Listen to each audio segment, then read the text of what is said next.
Assalamualaikum warahmatullahi wabarakatuh. Alhamdulillah, segala puji bagi Allah yang telah melimpah karuniakan taufik dan hidayah kepada kita.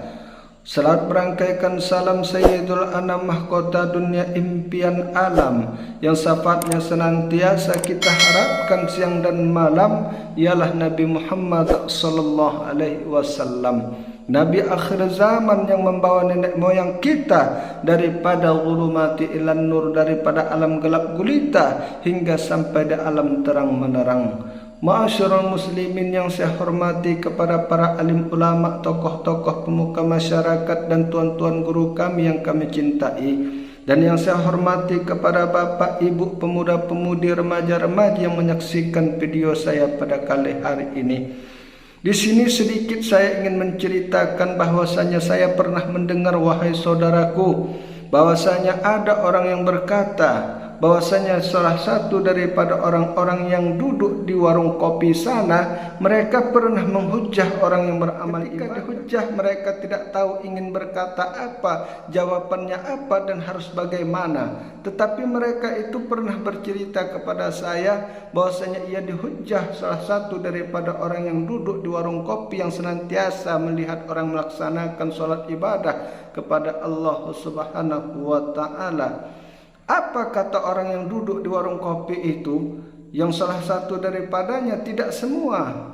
Maaf, ingat, saya menyatakan tidak semua. Salah satu daripadanya ada yang takabur, yang merasa sombong, dan kemudian sedikit ilmu pengetahuan, kemudian ia menghujah orang yang tidak berpengalaman. Apa kata mereka yang saya dengar daripada perkataan sahabat, bahwasanya katanya kalian melaksanakan amal ibadah itu belum tentu masuk ke dalam surga, dan kami yang tidak melakukan amal ibadah belum tentu dimasukkan Allah ke dalam neraka. Jadi jangan kalian merasa bangga dengan amal ibadah kalian di sana. Begitulah katanya. Jadi sedikit saya jelaskan, adapun dalil itu, yaitulah dalil untuk orang yang beramal ibadah, bukan dalil untuk orang yang tidak melakukan amal ibadah. Dalil orang untuk melakukan amal ibadah supaya kenapa? Supaya ia beramal ibadah itu tidak merasa bangga, tidak sombong dengan amal ibadahnya, karena bahwasanya ia beramal ibadah pun karena mendapatkan pertolongan Allah Subhanahu wa ta'ala. Makanya ia harus berdalil dan ia harus yakini bahwasanya belum tahu dan belum tentu aku yang melaksanakan amal ibadah ini tentu masuk ke dalam surga, belum tentu mendapatkan jaminan. Dan mereka yang melakukan kemungkaran, tidak melaksanakan sembahyang, belum tentu masuk ke dalam neraka, karena innamal a'malu bil khawatim. Sesungguhnya penentuan amal itu di akhir, bukan di awal dan bukan di pertengahan, tetapi di akhir.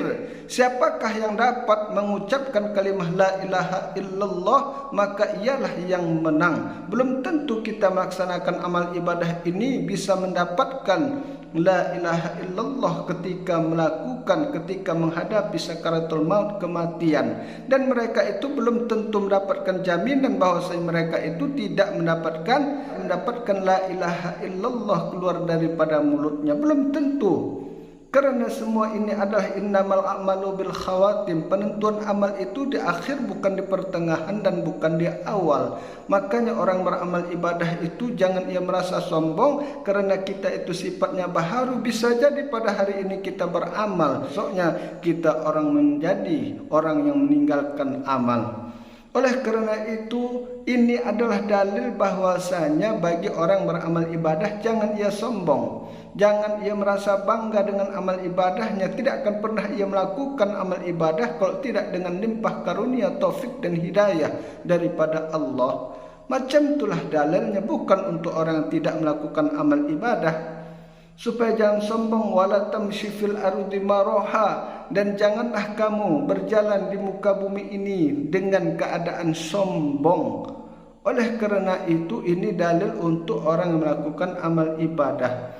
Dan kemudian menurut daripada adat bahwasanya innaka latukhliful mi'ad, Allah Ta'ala tidak pernah ingkar akan janjinya. Setiap kebaikan yang kamu lakukan, insya Allah kebaikanlah yang kamu dapatkan. Senantiasa kamu mengamalkan kebaikan, mati kamu insya Allah dapatlah mengucap kalimah la ilaha illallah. Dan kemudian apabila kamu selalu melaksanakan kemaksiatan, tidak melaksanakan sembahyang menurut Allah, apabila kamu melakukan akan keburukan, kemungkaran, tidak mau melaksanakan akan ibadah kepada Allah Tuhan pencipta seluruh alam, maka itulah yang kamu dapatkan.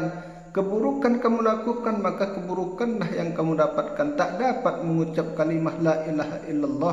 Mungkin hanya itu saja. Assalamualaikum warahmatullahi wabarakatuh.